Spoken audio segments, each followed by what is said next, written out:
Ito, bumili ako ng horn sa online. Gumagana siya, na testing ko na rin. Then, pumutol ako ng dalawang wire para isang positive tsaka negative.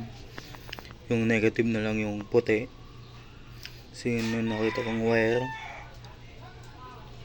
Then, hihinangin ko na lang siya dito para hindi siya matanggal.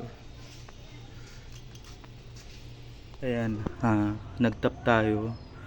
Alang baliktad palang kulay ko.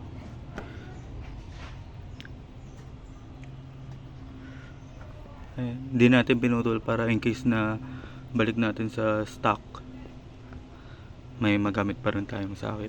Ayan, tinap ko.